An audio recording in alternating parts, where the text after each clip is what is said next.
Why are we not trying to sign Donnarumma? Hello and welcome to another video. This is JimmyJamJamesy, and here today I am going to give out about Chelsea and why we are not trying to sign Donnarumma from PSG. Initially, this video was supposed to be me talking about why we should sign Donnarumma, why I was excited to hear that we were linked with Donnarumma. I am going to try and break the word count in a YouTube video of how many times I can say Donnarumma, Donnarumma, Donnarumma, Donnarumma. I don't know why I'm messing it up because I'm pretty annoyed and my camera setup is too low down.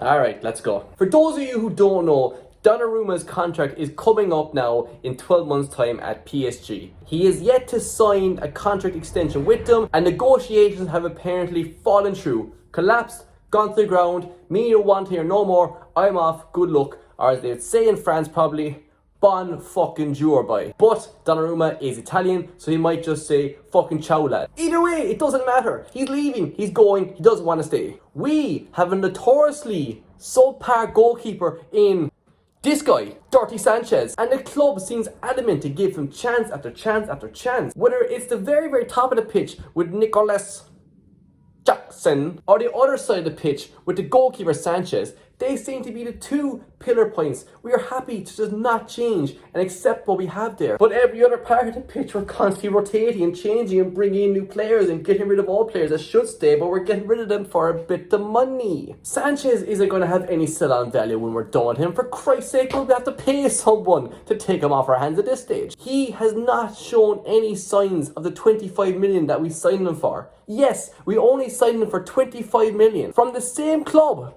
that we give 60 million to for Cucurella, about 100 million for Caicedo. But for Sanchez, there was no negotiations. There was no bickering and fighting going back and forth. 25 million, grand job, thank you, off you go. And that was it. And instead, he was replaced by the Sunderland Till I Die superstar known as Jason Steele. The man that couldn't even start for a relegated team down to the Championship. It could have been League One, I'm not sure. But speaking of League One is where Donnarumma plays. Why don't we bring him on in? I'll tell you why. Donnarumma on transfer market, I'm currently doing pretty well to set the record for most times I'm going to say his name in a video. He's valued at 40 million. When he first came to AC Milan, he was valued around 65 million. He went from AC Milan to PSG on a free. PSG this summer, I think, have signed another goalkeeper that's supposed to be pretty good. I don't know anything about him. Here he is. I'll move back over to my statistical side. You tell me how good he is. I hope I put up some stats here, and I hope the stats I put up show that this might be seen as a replacement for Donnarumma. When Donnarumma came to PSG himself, he was supposed to replace the guy there already. I think it was Navas, I'm not sure, but they're both there at the same time. They both played a bit because Navas at that time wasn't bad enough to be like, right, you're gone, good luck. They just brought in Donnarumma because he's on a free. They have him here for the next 5 years. 5 years has passed, 40 million apparently. I don't know, I haven't seen any bids yet put up online. 30 to 40 million is what I'm going to guess he's going to be valued at, but we're not bidding for him. There has been talks that we have distanced ourselves from any links to him. The same with Isak. Oh, there's a player out there that's the complete total package. He's peaked. Oh, we want nothing to do with him. We only want lads at upside because we want to make a profit. It's like Mike Magnon. We wouldn't sign him. Now, from what I learned afterwards, Mike Magnon wasn't actually that good. He wasn't going to be the massive step up in Sanchez. I didn't know, but the fact we were haggling over 5 or 8 million, I think, in value, that's literally what we just slap onto most costs these days as a add-on. But Chelsea, regardless, they're not going in for Donnarumma. Man United are going in for him apparently, and they have Onana. Onana costs a whole lot more than Sanchez cost us, and I'm pretty sure he came in the exact same summer. I don't know who else is going to be at the level to attract a goalkeeper like Donnarumma. That's one thing I want to say. When I say at the level, I need to explain how good Donnarumma is. Point number one about how good Donnarumma is. He is better than our current goalkeeper. Why is that not reason enough to sign him? He is an improvement. He is better than our current goalkeeper. He's only 26, 27. God almighty, Most goalkeepers are still at a high level for the next 10 years of their careers. So if we're worried about selling them on for profit and everything else, instead of maybe splashing money on the like of Mike Penders, I need to stop. I'm mixing my words. I need water. Alright, let's go again. Instead of spending 17, 18, 19 million on Slimina, Jorgensen, Petrovic, Mike Penders, anyone that has a pair of gloves on them, if these owners saw Nicholas Anelka out there with his gloves on, they'd be like, "Jeez, quick, get 15 million, sign him." Instead of doing all that, pay 30 to 40 million for Donnarumma. Point number 2, he is a very good goalkeeper. Why else would he be the starting keeper for Italy? Why else would he be the starting keeper for PSG, a team that just won the Champions League? He clearly is very good. I looked at different stats online as well. He's one of the top ranked goalkeepers on a lot of different sites by a lot of different people. I would be hard pressed to find anyone out there that gives me a top 10 goalkeepers list in the world right now, and Donnarumma wouldn't be on it. I'll just do one right now. Manuel Neuer, Donnarumma, Courtois, we'll throw in Ederson, questionable, but we'll throw in Ederson, Roya, Alisson. Is there anybody else in the Premier League maybe? There better be nobody out there about to say Jordan Pickford.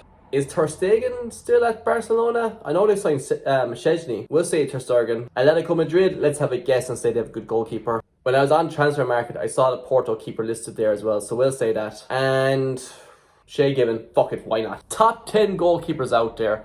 Donnarumma's in the list, and I threw in some very, very questionable additions there. We're actually going to look this up now just to make sure, and I'm not making a bit of a food of myself. Okay, on this list here I have in front of me, right? Neuer is number 1. When was this list posted? June 23rd, 2025.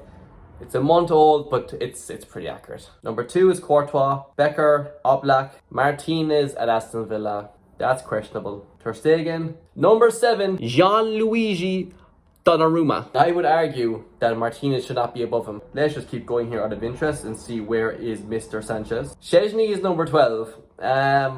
Buffon is number 14. Alright, look, ignore that, right? So that's my second point. He's clearly one of the best keepers in the world. Number 3, the man is absolutely massive. He's like 6'6" or 6'7". He is huge. I've heard he can catch crosses very well, but tell me what Premier League team is flinging the balls into the box? Maybe Everton,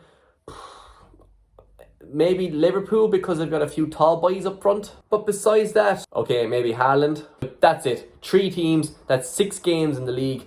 God damn it. Play Donnarumma for 32 games and then play Sanchez for those 6 if you want. Big, strong man. He would clatter anyone that goes near him. He is a serious presence. There's no pussyfooting with him. He'll go straight in and clatter any striker. I would hope at some stage he would rub the pitch and just clatter Jackson. Or, best case scenario, run over to the bench and clatter Jackson. Because that man should not be playing. Point number 4. For all the money that we spend on all these players, that is not a ridiculous amount of money. 30 to 40 million. If Chelsea go to the negotiation tables and we're haggling over money because, oh, well, he's only got 1 year contract left. We were hassling over Mike Maignan because, oh, well, he's actually 29 or 30. This is a very bad Todd Bowley impression. I'm sure that's not what he sounds like. But it's not that much money, considering what we splash in other areas of the pitch for players. And I get those players are bought because they could be sold on at a higher value. But for the sake of a position, to make sure, right, this is solid. We won't need to invest in this position for another 4, 5 years. And that's the way goalkeepers used to always be. You always have a solidified goalkeeper at the back. Pepe Reina, Petr Cech, Van der Sar, Schmeichel, Pickford, sure, at Everton. How long ago did they sign him? They signed him when Sunderland last got relegated. He must be there nearly 8, 9 years. So it's not an area that needs this constant churning. Yes, buy this random young fella from Europe if you want and play him in the cup games and then still him for another year or 2. That won't affect his strategy. The only problem with that is that we won't be able to put him in the shop window as much because Sanchez has the odd howler every single season and then the backup comes in for 6 to 8 games in the league. That won't happen with Donnarumma. We won't have that chance to present the sell-on value and put these players in the shop window. Do you know why? Because Donnarumma is good. He won't have a reason to be dropped. So that's 4 reasons again. Better than our current goalkeeper. One of the best keepers in the world. He is a unit. And it's a position invested in. Doesn't need any more fidgeting around. There's another 10 positions out there in the pitch. invest in them, buy your backups, buy your backups, buy your backups, backup. But you won't need to do it for goalkeeping position because Gianluigi Donnarumma will not need replacing. That was a mix of Italian and French. That's what Donnarumma is when playing in France. Bring that culture to Chelsea. Get out the other Egypt, and we will have a very, very good keeper to go with what is a very good backline. All these Chelsea fans can't be wrong. I did a poll on Twitter, and this is the results of it. I am very shocked at the amount of people that said no. I consider these people lunatics. If you come across someone in your everyday life that voted no on this poll, stay away from them. They could do something dangerous. No good can come from knowing these people. I actually need another drink now. I definitely think he's a piece of the puzzle that we need to sort out. It's like if you're making a jigsaw that's like maybe 40 pieces, maybe more. I haven't made a jigsaw in a long time. 100 pieces. Well, the Chelsea squad is about 45 people, so we'll say a 45-piece jigsaw. And the top right corner is this little dent, broken piece that your 6-month-old baby like chewed on one time. You stick it in the picture, it doesn't look right. It's all crinkled up and soggy and shit. That is Sanchez. Put in a new piece of the puzzle. It's Donnarumma. Donnarumma is the final piece of the puzzle. I cannot put it any better. Todd Bowley, sign Donnarumma, please and thank you. I'm only asking you to splash up £40 million. Like, it's not that big of a deal, man. But that's about it.